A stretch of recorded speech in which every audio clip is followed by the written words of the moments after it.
Hello there, how y'all doing? This is Uncle Greely signing on this morning to say hello. Y'all know, remember when I told y'all about Uncle Greely's car had been burned up there and the police and was talking about chunking that book at me and hitting me with it? He told old Greely, he said, listen, sir, he calls me Mr. Thomas. He said, Mr. Thomas, you was gonna have a court date, so you be on the lookout for that when it come in the mail. And so I done plumb forgot about that. I been running up and down the road with them chillings. I sees my daughter, but I didn't tell her who I was. I was gonna, wait around and kind of ease into that thing, cause she don't know who I is. Her mama's done told her something entirely different, and I'm gonna respect it. But it hurt old Greely to know that, I done, wanted to be her in her life. I done wanted to be a part of her life, and I was denied the chance to watch her grow up close by. I kind of watched her grow up from a distance and stuff. And then, she went to college, she moved around, and she got married and all kind of stuff like that there. And I just kind of, didn't know that she was working at that school there, because her uncle really got out of whack himself there. Now, like I said earlier, I done forgot about I had that officer told me I was gonna have a court date. So I get some mail. The mail carriers bring some folks' mail straight to their door when you done got a certain age. And so they bring O'Greely mail straight to the door, knock on the door and says, here's some mail, sir. And so I get my mail. And I'm going through the mail, and there is a letter from the United States court folks and stuff like that there. Ooh, I get nervous because I don't know what it is. I'm like, is them children done something and got a coat, and I got better, or, what could it be? I started to play guessing game with that letter. I was scared to open it up. I don't know. I'm like, what could they be trying to hide something from me? Is the daddy done lied on Greely the way he lied on the mama? I just don't know. So I lay the letter down. I look at the letter. I walk around. I'm wondering what's in this letter, cause I ain't done got no mail from the courthouse. No, sorry, but nothing. So I opens up the letter and I start guessing some more before I start reading. Instead of just going ahead on reading it. Sometimes we so afraid of bad news, And so then there I comes to read that letter. And they done gave old Greely a court date in reference to the no license, driving with a suspended license, driving a uninsured vehicle, for the speeding in the car, just a whole lot of stuff that I got to go answer to the judge for. It ain't funny, but old Greely find it kind of funny that I done got all these years old and I got a court date. I done caught a case.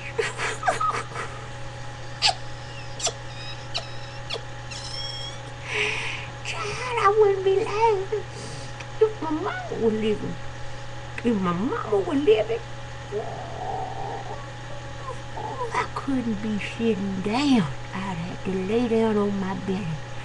My mama probably would have stripped me buck naked, poured some oil on me, and just comes to beating Oh, Greely, how you gonna go there? Oh, Greely, how you gonna get in trouble like this here?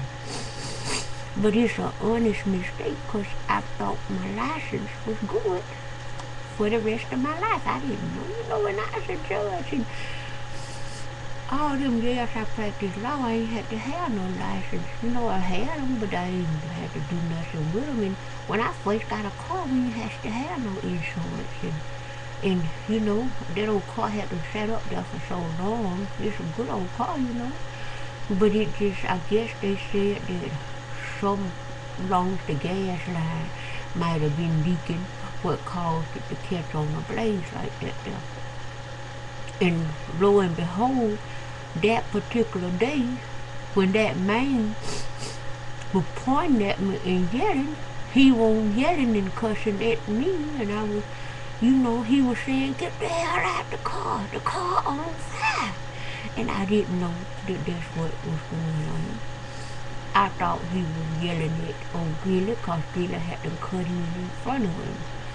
But he, you know, he thought when I pulled over side the road, he thought I was going to get out the car. But the car was already on fire. I didn't even know that though. So, you know, that was just a misunderstanding on the Greely part. I thought the man was cussing me out. He was telling me, get the hell out the car, fool. The car on fire. You sitting up in there looking all lost like a deer caught in some headlights. And that's what I was looking at, because I thought the man was cussing me out.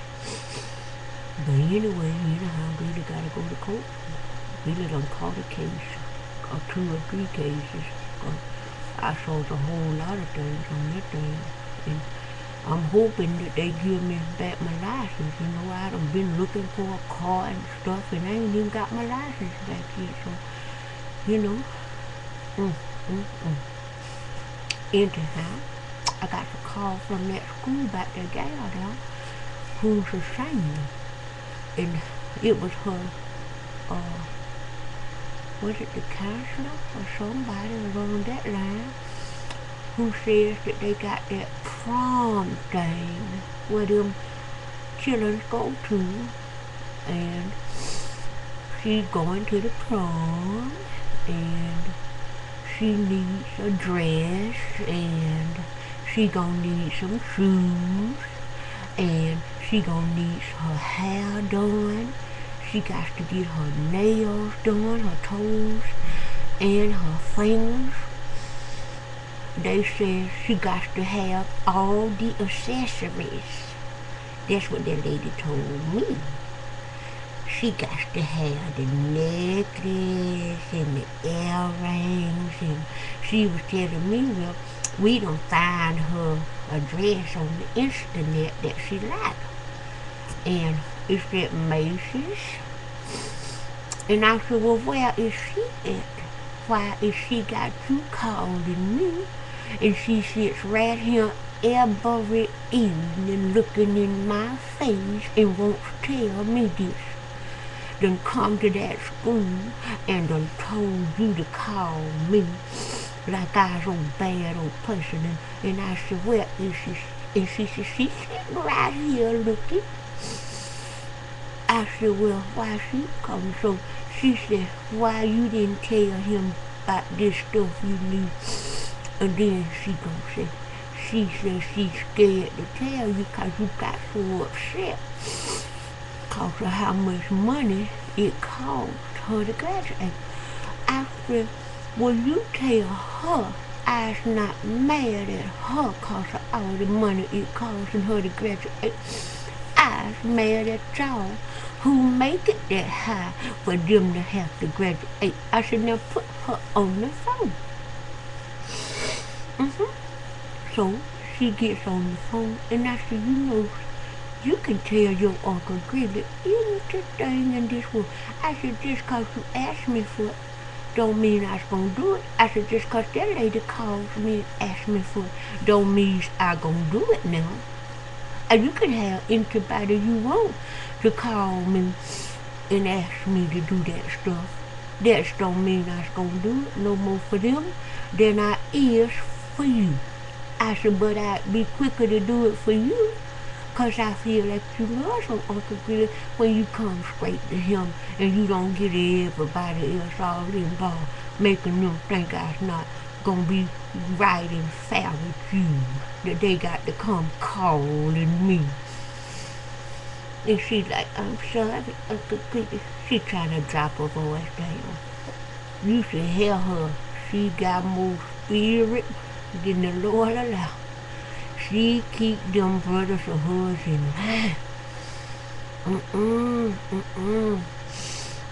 She quick to tell you what she don't like and how she don't like it. And so it kind of threw me when them folk called me, 'cause she all time expressing herself so freely. But then can't call them Greely when it come down to something serious like that. And so then I asked her, excuse me, y'all, excuse me.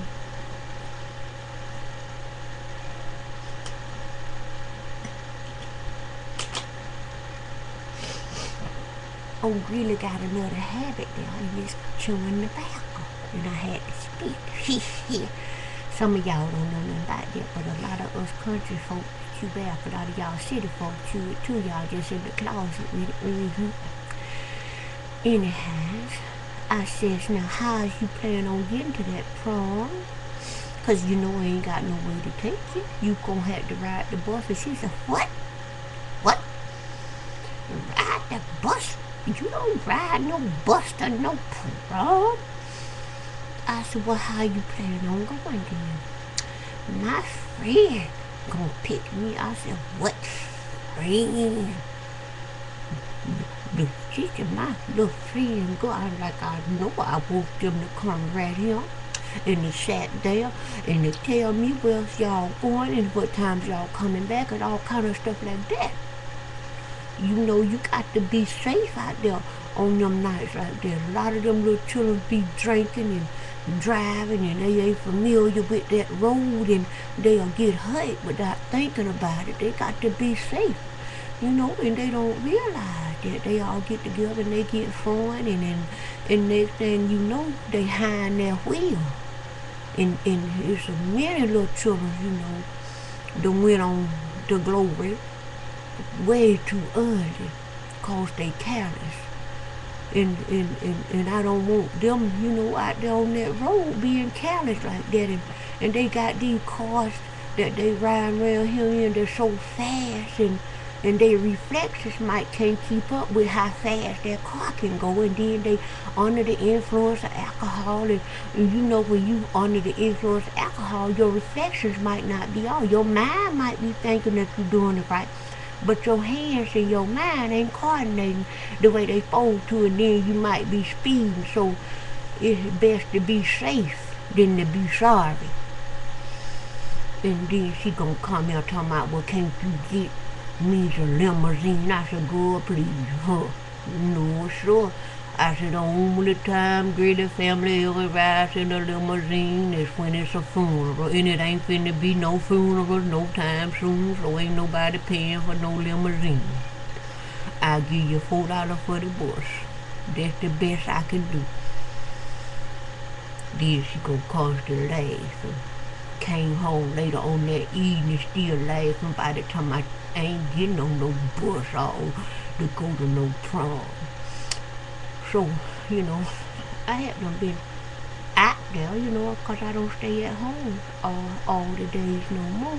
I goes, and I hadn't went up yonder to that grocery store, and I just don't know, there's a whole lot of people, you know, there's some folks that's over there who will drive you back home when you go grocery shopping and stuff like that. And they don't charge you but $5. And so I had done got a lot of stuff, and I was wondering, you know, how's I gonna get all this here stuff on that bus? I don't mess around in this store. Good gracious, you go in that store and you see some of everything you ain't done seen in years and stuff that you ain't never done seen before. And I just come to getting stuff before I know that I had a whole buggy full of stuff. And then no way to get home. But them men, they some nice men, so we ended up inquiring one in the other, and we got to talking and stuff like that, and they some nice gentlemen. And I ended up Sitting around with them talking for a spell and forgot to cook supper. Mm, mm, mm. What I do that for?